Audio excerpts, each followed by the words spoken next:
First time when I came here, I felt the love immediately. Everybody was smiling, and especially if you take time to learn a little bit of the language, they really accept you. But even if you don't hardly know anything, you know, if you just give an effort to at least say hello or thank you in their language, or ask them how they're doing. Etisane, how are you? Madasi, thank you. Ani, yes. Mapacho Ani, please, yes. Or Dabi, no. Mapacho Dabi, no, please. So if you just learn little phrases like that, you know, real easy. Ghanaians, there are already a welcoming people, but you know, if you just show some kind of respect for their culture and their language, you'll be definitely accepted with even bigger open arms. And I love it here. It's just, I've been all over the world. I've been to some of the most beautiful places in the world, but it's just something different when you come to your ancestral homeland, whether it be Ghana or any place in Africa. It's just something special, and I'm thankful for Jay Cameron and Maximum Impact Travel for making this one of the highlights of my entire life. And from this trip alone, I will definitely be coming back to Ghana and other areas in Africa, and they're going to be through Maximum Impact Travel.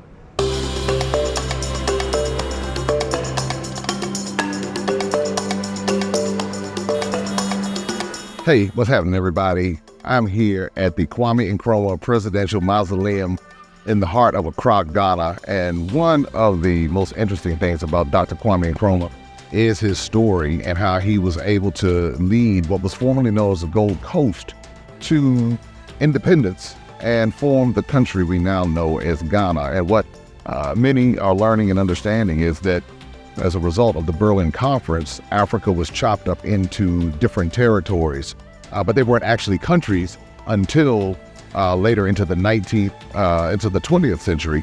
And below the Saharan Desert, Ghana was the first country to gain what was called independence. And so they gained their independence from the British. And so Dr. Kwame Nkrumah was elected the first president here in Ghana. And it's a fascinating story that everyone should really take time to learn. You learn about how he was educated in the United States, how he pledged, he's actually a Sigma.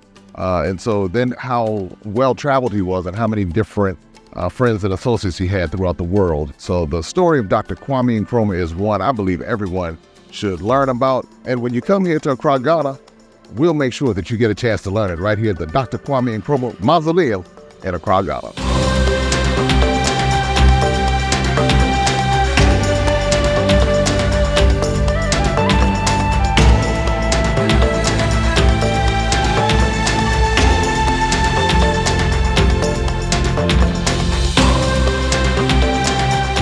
Maya Angelou, Muhammad Ali, W.E.B. Du Bois, Louis Armstrong came, and others as well. The statue is bronze, and his posture means forward ever, backwards never, which is a slogan of a political party before. He had a party called CPP, which means Convention People's Party.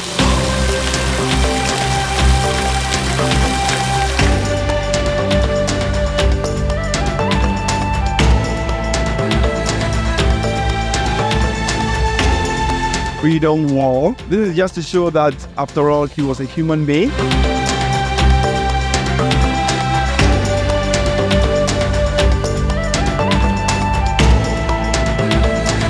So the Dinka symbols, were those established by Kwame and Nkrumah? Yes, the Dinka symbols are part of our traditional symbols. That's the original head of the statue.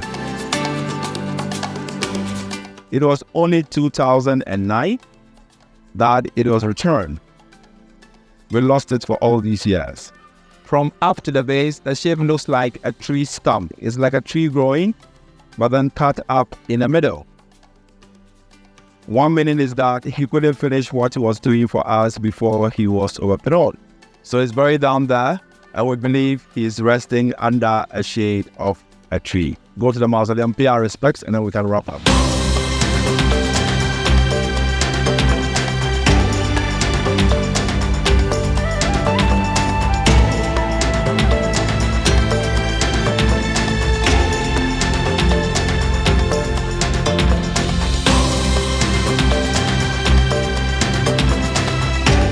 So happy to be here in Accra, Ghana, and going through the museum, learning about Dr. Kwame and all that he did and still tried to pull together and what happened because of him wanting to unify the nation.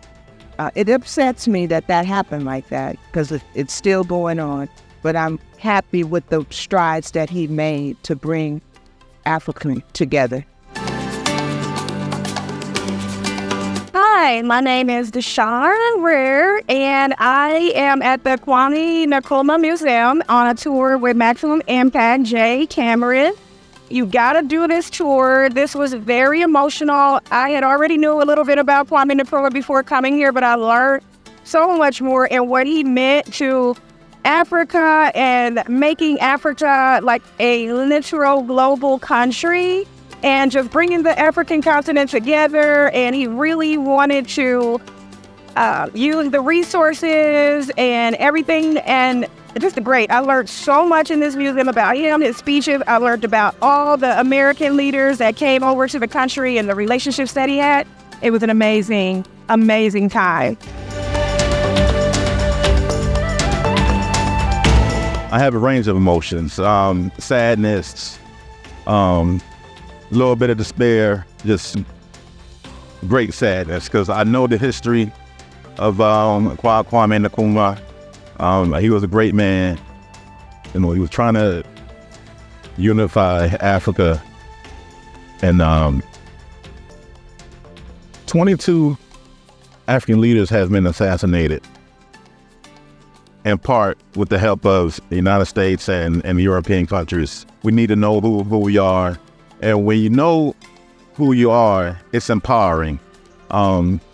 Especially it's very important, in my opinion, that not only men and women come, but also Black children. We need to know who we are so we can keep going forward in the future. All right, we just wrapped up an amazing educational tour here at the Kwame Nkrumah new Mausoleum and Museum.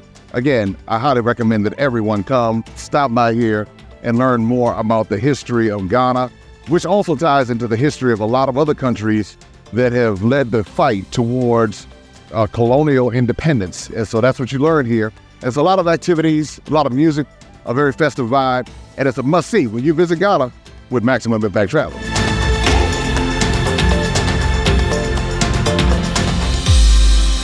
Welcome once again, and Akwaba.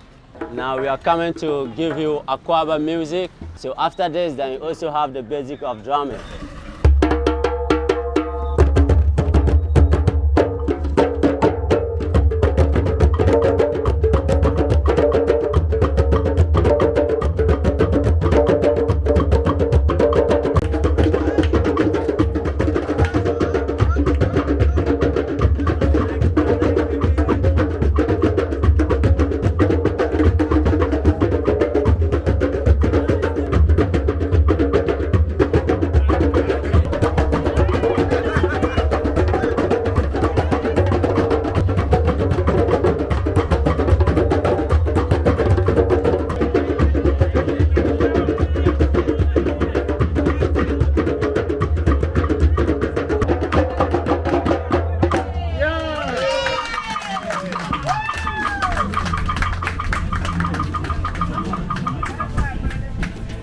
So in drumming, we have 3 keys in drumming. Middle is bass. You bounce your heart, all the pound on the middle to get the bass. Both hands.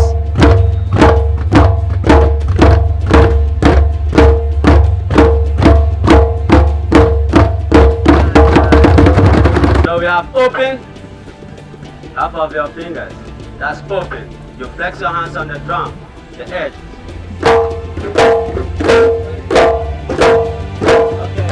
Okay. I'm Nicholas Stokes, and beating the drums, at first it was definitely stinging my hands a bit, but as I was feeling the rhythm and the beat, I was getting really into it and feeling those, just letting it go through me in a sense, feeling the music and listening to it and really being a part of the experience. It was really enjoyable, and it's definitely the type of thing that I'd like to try again. It was cool. I like the drums. You didn't give me accurate, gave me Ghana vibes. No, it was a nice little setting. Brought me back to my culture. Just trying to get a feel for everything.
The flight was very good, very smooth. Everything went without a hitch. I was expecting a longer flight. I didn't realize it was such a short flight between Accra and Kumasi.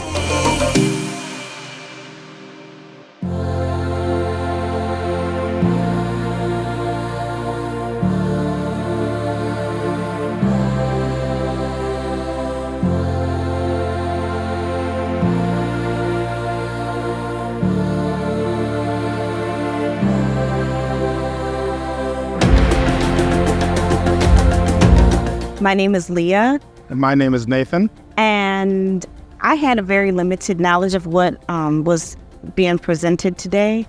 But what I did learn was about the kings and the queen mothers and their family history, not so much of the history of the battles that they got into with the British and other countries around them.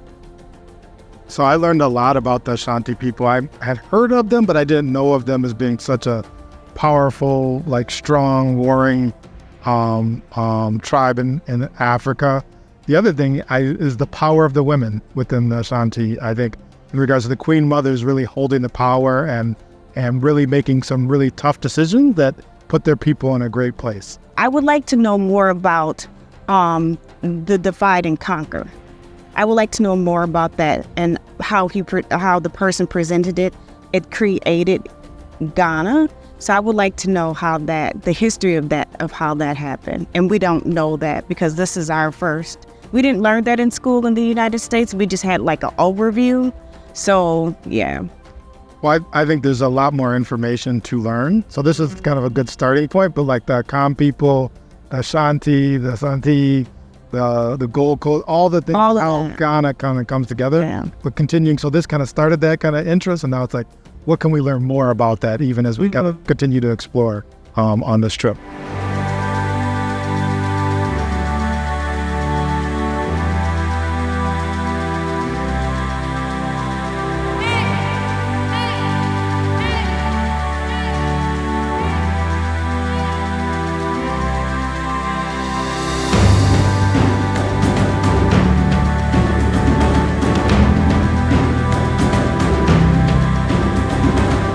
the previous years, the moment you put on the Kente fabric, you become gorgeous like a peacock.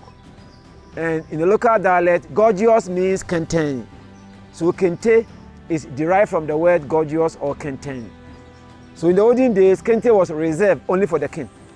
If you're not a king or a royal, you'll not be allowed to put on the cloth. But today, if you have your money to afford, you can buy any cloth that you want to buy.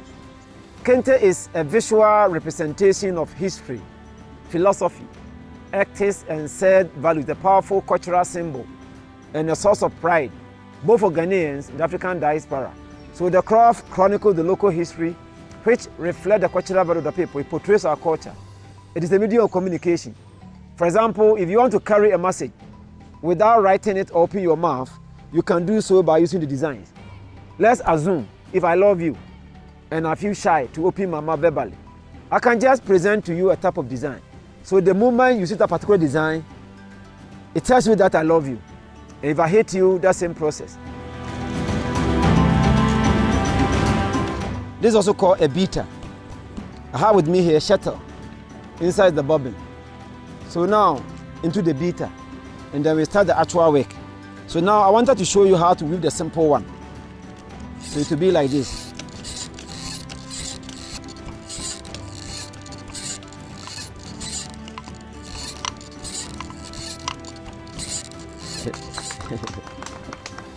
We shall move to the cocoa farm, and after that I'll show you the triple weave.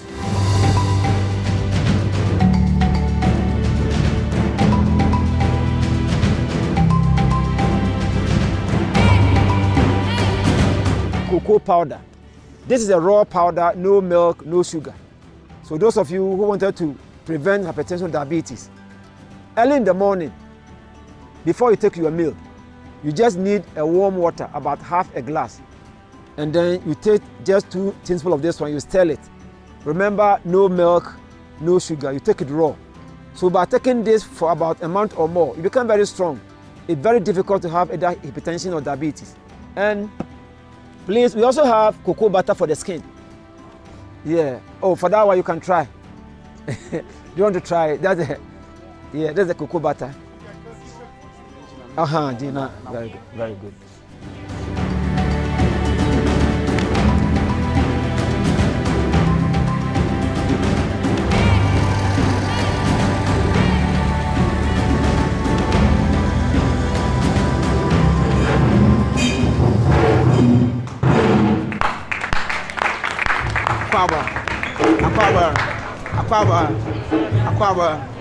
Akwaba.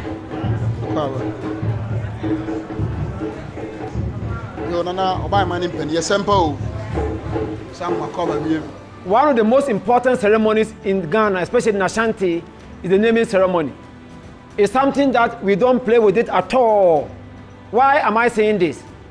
I am saying this because the Ashanti believe that the destiny of every child depends on the name that will be given to that particular child. We believe that if you name the child after a bad person, automatically the child will be bad. If you name the child after a good person, the child will be good. So right now, we have all your names. And one interesting thing is that your name has been written on the Kente stone. So it will not be robbed. But one thing is, after taking you through all this process, you are no more strangers. But rather, you are part of the Ashanti kingdom. And you are going to be baptized into the Ashanti kingdom.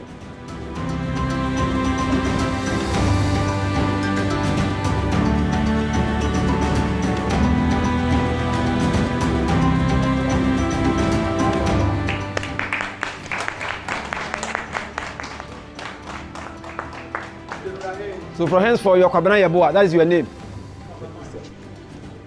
Kwabena. Aji. Kwakuboku.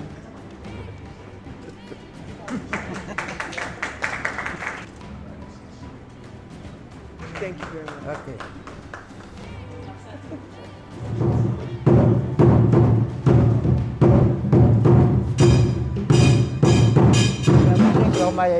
Nananu ati nkonya so mu Israel. Yakobu ma so mu Israel. Emre so na so wo mu wie bibia na wo mu kwa. Wonye di wom tata na mpo kodura sumbiyo mu. Won kwam so won kobo da wufa amfa nkyere. Na afofo nso ntumi kamera ma di wo mu din. kɔ na krabifoɔ bi atwintwa wɔn na wɔpɛ sɛ ɔha bɛto wɔn a wɔhwe ase a wɔn sɔre.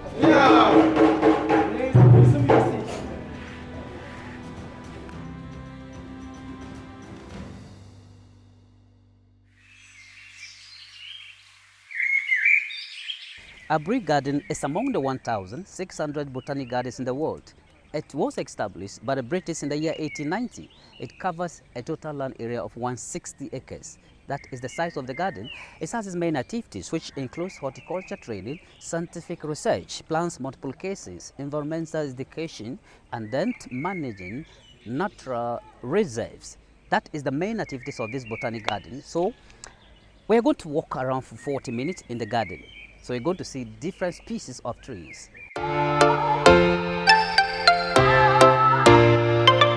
Ago! These are cedar trees brought from West Africa. 1895 the trees were planted. That is 128 years old. Very good wood they used to make furniture. These trees. Yes, cedars of West Africa. We have the one that was brought from, Lebanon. The one King Solomon used to build the temple of God. I think you read the Bible. The Bible says in Psalm 92, the verse 12, that the righteous flourish like the palm tree and grow like cedar in Lebanon. Those are the trees brought from Lebanon, and these ones were brought from West Africa. You get that?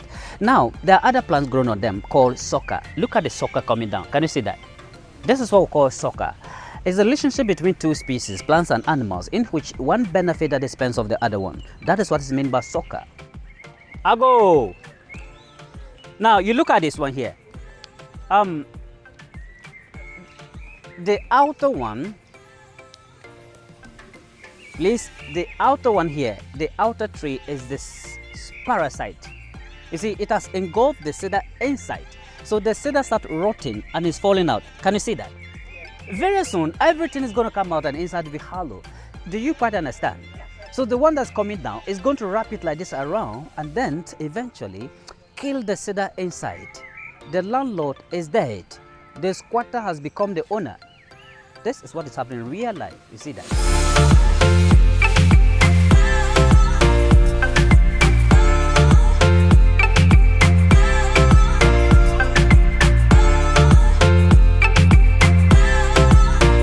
Ago, you see the final results here. The actual tree is the hole inside. The space inside is the actual tree. The parasite took 30 years to squeeze the host and kill it. From 1906 to 1936, it successfully strangled the host. So it has become a tree on its own. People climb from inside all the way up to the top.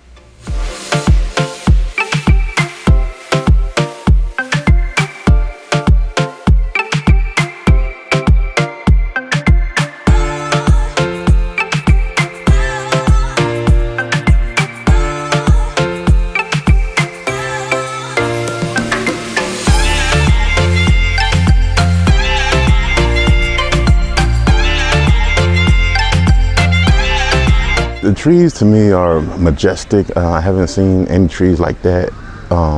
Every single tree I've seen was a different tree. I've never seen a nutmeg tree. The palm trees here are just beautiful. It's just really, really exciting. And I would love to come back here one day and bring my children. This is quite special. So today we visited the Aburi Botanical Gardens with the Maximum Impact Tour, and I have to say this was beautiful. I learned so much about trees. I've seen trees I've never seen before, trees that are extremely old, and it was just an amazing tour and an amazing experience. Beautiful botanical gardens. You gotta come.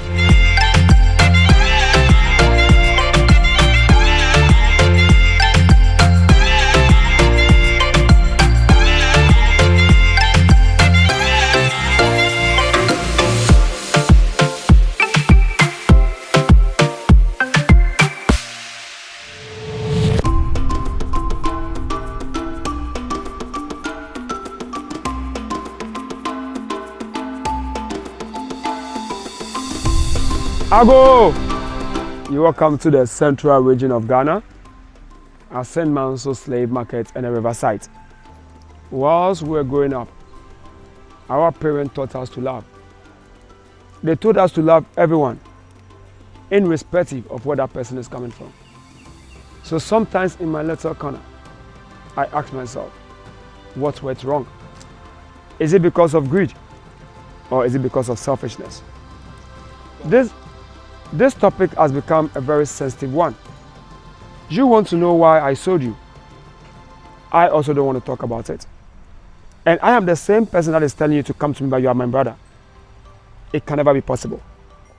Just read the law on slavery in Carolina in 1616. When you read that law, you would appreciate it further. That law basically stated that all free men would have absolute right over their enslaved persons. And they could do whatsoever they wish to do to you, and no one could question them. The difference between your sunglass and an enslaved person is that the enslaved person has a soul. But the same way you could break your sunglass when you get annoyed was how the spirit of enslaved people were broken in that law. Now this system in Carolina has already been introduced to us here in Ghana in 1471. That was when the first European arrived. Yes, 71. They were the Portuguese. Yes, they were the Portuguese, and they were led by Prince Henry the Navigator. When the Portuguese landed over on this land, the first name they called us was the people from the sun. Why did they call us the people from the sun? It's because of how the sun smiles on your skin and how the sun fights on their skin. So they saw how united we were and how we go about our own work without thinking about anything. So they wanted to know more about us. But how would you know more about me if I don't give you the chance to know? That was when sometimes maybe our parents did us wrong, maybe, of what you have taught us. You have taught us to be so hospitable. So kind. We don't even have any door. People just enter in us and come out because our parents have taught us that. So that hospitality, we always accept everyone in. So we accepted all of us in because we never saw any evil and we never taught any evil. We're going to make a shop for everyone. And we're going to get to a plant, and that plant is a drink in the US of A. You love that drink, but you don't know that that plant saved a lot of your ancestors. The name of the plant and the drink is the mimosa.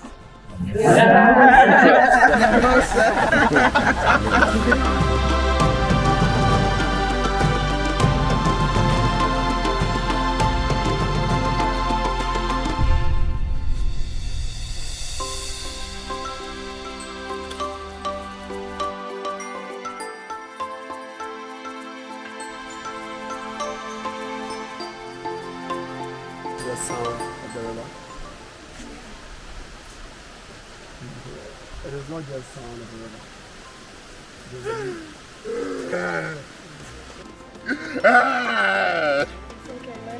Let it out.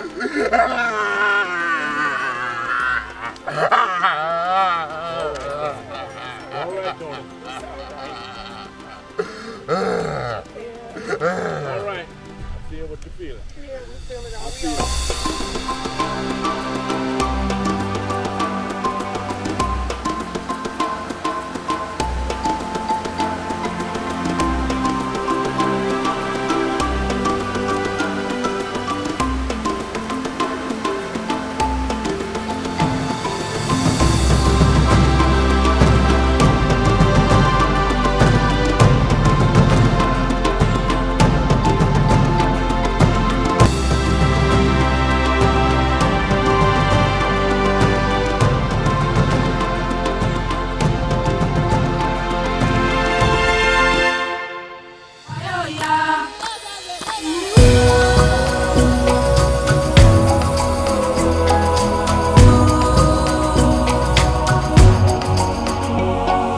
This was the first slave dungeon built by the Portuguese in the year 1482. As we speak today, this slave dungeon is 541 years old. This is the oldest, the biggest, the largest, and the first to come into contact with the slave trade. The Portuguese were the first Europeans to arrive here in the year 1471 for three main reasons: political, religious, and economic. Political in the sense that the Portuguese at that time wanted an area outside Europe where they could control, dominate, and extend their territories. Religious was to propagate the gospel as they claimed to do. Economic was to enrich themselves with gold. When the Portuguese arrived in the year 1471, there was no structure like this for them to stay and do business. So for some few years, they had their ship docked on the ocean. They had tents mounted on the shores, and they used local boats to transact business. But any time there was a heavy downpour or rains, or even heavy winds, it would affect their business. As a result, they requested for a piece of land. From there, the chief in charge of this town.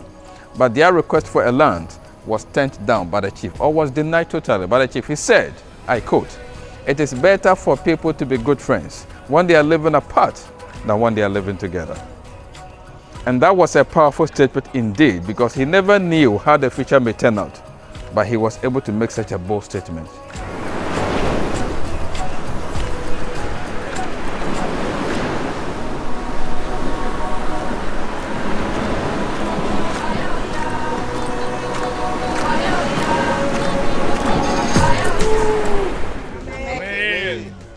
Welcome to our own soil, where centuries ago we were together, and for some reason or two, spearheaded by the oppressors, they decided to distribute us to different destinations. They've invested billions of dollars in conspiratorial money and investment to make sure this never happened. They have put up stumbling blocks that we can't even imagine. Some we haven't seen, because by the grace of the Most High, we've gotten through. That's right. But it didn't work. We're here. And we're claiming our legacy. We're claiming our identity. And we're going forward. And we're going to keep going forward. And it took us over 500 years to get in the position that we're in. And it's going to take us some time to get to the position we seek to be, but we're going there. All right. Sure. We're on the path. We'll get there. Right. We'll get there. And still we rise. Yes, we rise. Yes. Yeah, Ashe. Ashe. Thank you very much. This is the third and the last slave dungeon in Ghana, and credits given to the English merchant after 1664-65. However, this piece of land changed hands from the Portuguese to Swedish, the Danish, the Dutch, and finally English. 5 different European countries at one time or the other were battling it out over this space. So it meant that when Portuguese were in Elmina after 1482, somewhere 1555, a section of the team settled here and therefore named this community Cabo Corso, to mean short cape. It was therefore the English who changed Cabo Corso to mean Cape Coast. Oyster shells and what have you to construct the first and second story. The last floor later used as the auction block. Today they've turned around calling the blacks lazy. You see the double standard?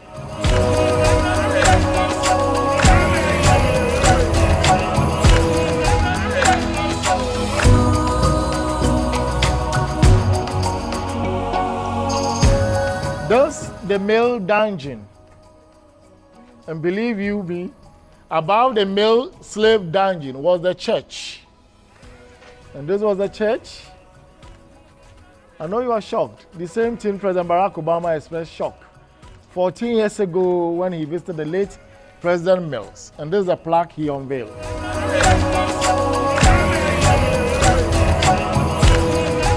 Spearheaded by Reverend Minister Thomas Thompson from the church by name, who said he may not be available all the time to officiate the sermon, so there was a need to train some locals. In case he wasn't around, those locals would be in his shoes.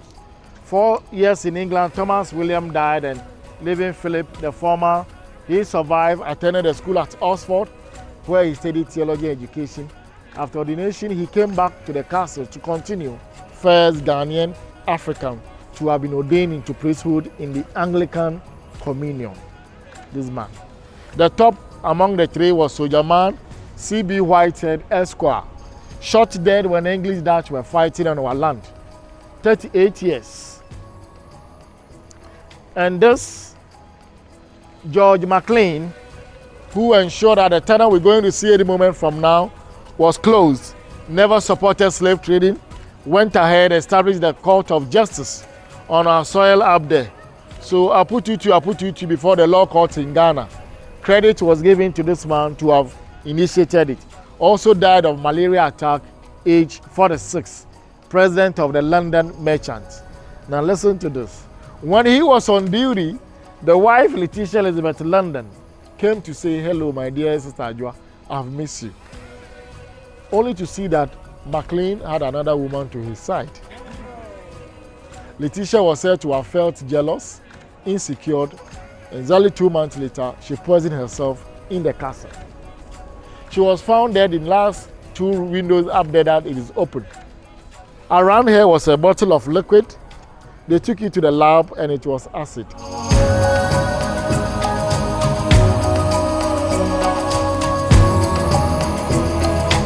Millions of people for no wrong done were captured. Millions died on the high seas, and millions survived. And we are the proud descendants of each and every one who survived.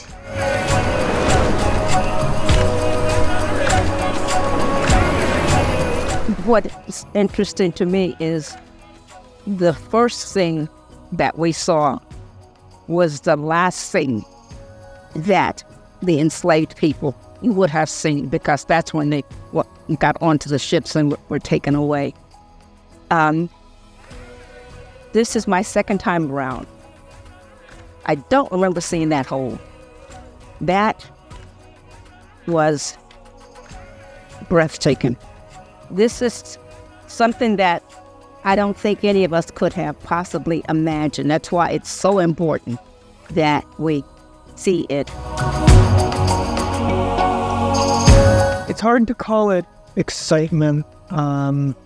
It was definitely interest and a curiosity towards it, but it's hard for me to feel excited to see where my ancestors struggled to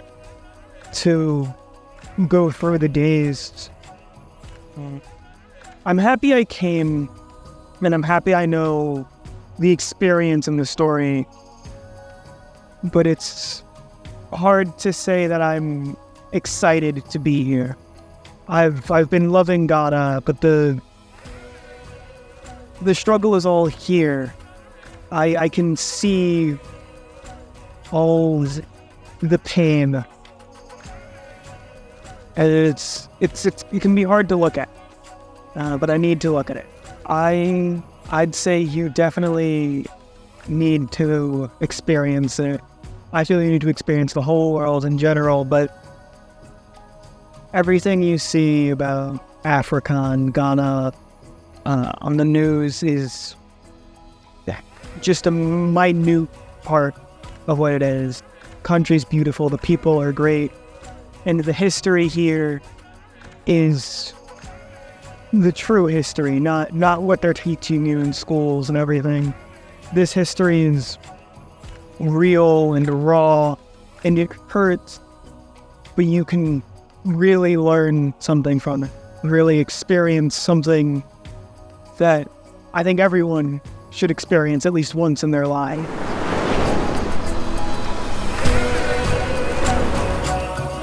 Slave River had most significance because of the door of no return. When they went through that door, there was the river, and they were, they had to walk through this water, and they were all chained, and they knew they weren't coming back again. They didn't know what was going to be their fate. The same here as well, but only one thing, it was similar to what the English did, but what the Portuguese started, the Dutch and the English continued, and they attributed so much atrocity to a people who was sovereign, a people who was kind to them and was not willing to, they were not trying to resist, but more or less be a peaceful people. And then all of this was taken because of the greed, because of the gold that was here, the resources, and all of the resources that were here.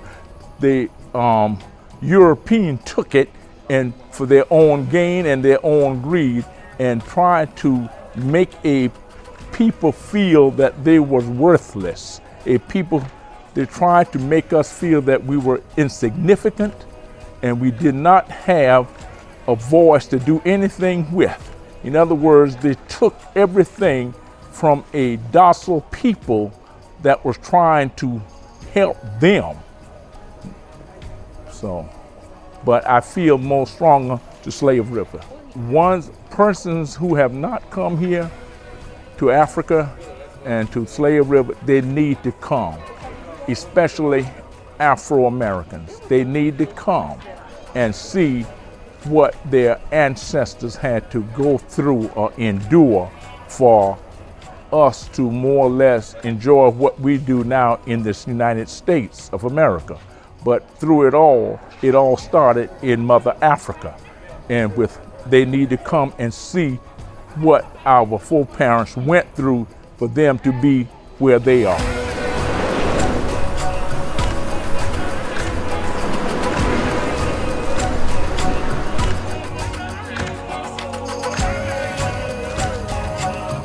Hello, please, let's go. Let's go.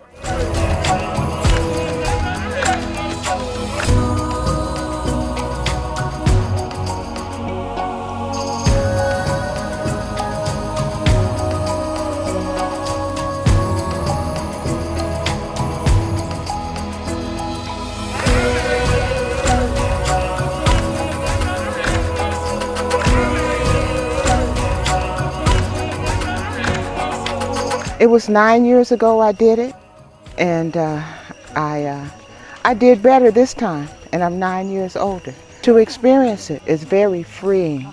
It will challenge you, but it will also show you how strong you are.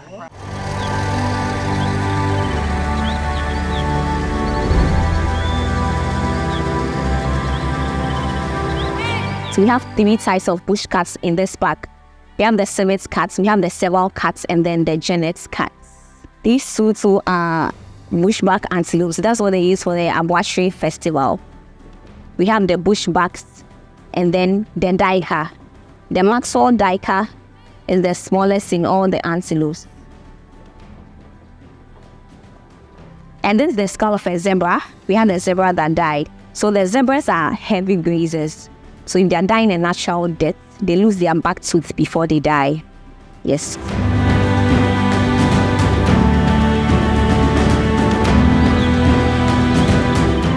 So we move on to the other side.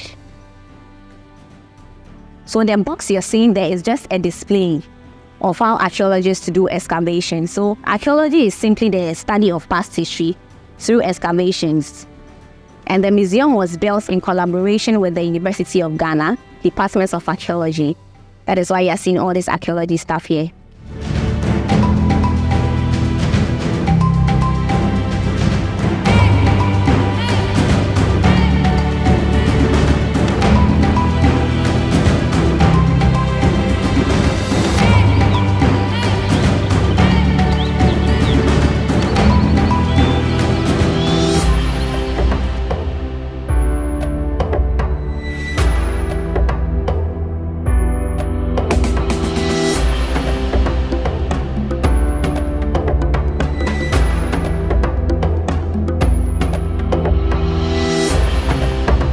So I was saying that you hold on very tight to the rope and you try to hold the knot to enable you pull yourself up. Yes. Yeah, we're good.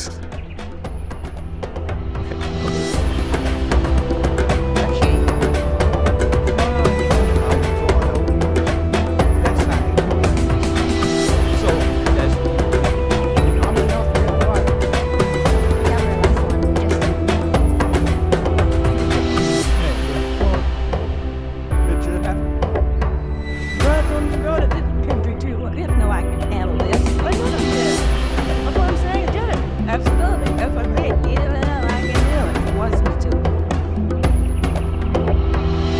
Okay, so you come this way.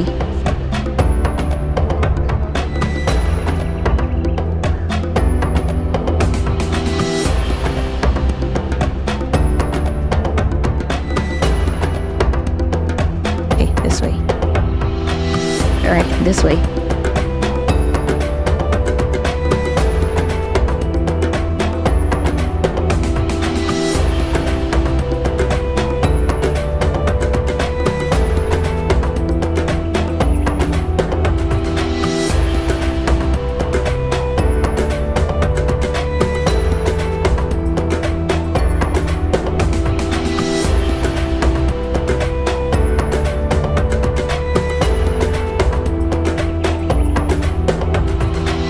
Was when the ladies have their first menstruation. So they separate them from the older men in the community just to come here and train them for marriage. That was just the purpose, for marriage. Yes. Even now, they still do the deeper rites, but it lasts for just a week. And they do them in their various communities. They don't come here. So the tradition still carries on over? Yes, yes it does. So it's more like today, it's more like education or like? Yes, education, training, personal hygiene.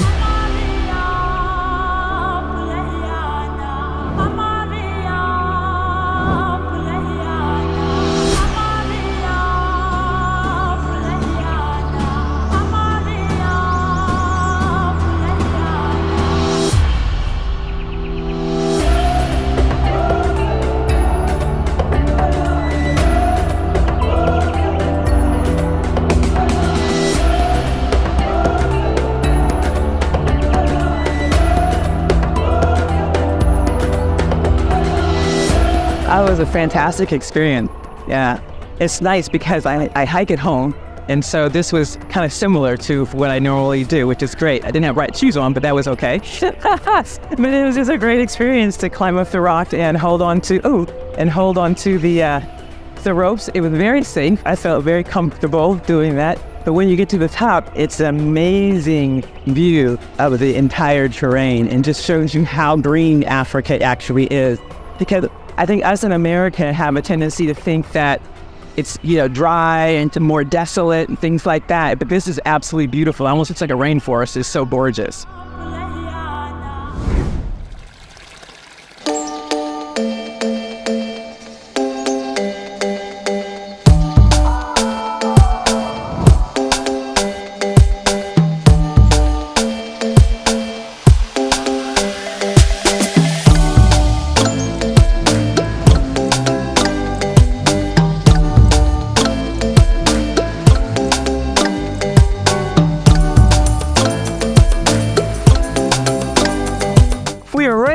Senji to take a boat cruise, so come along with me.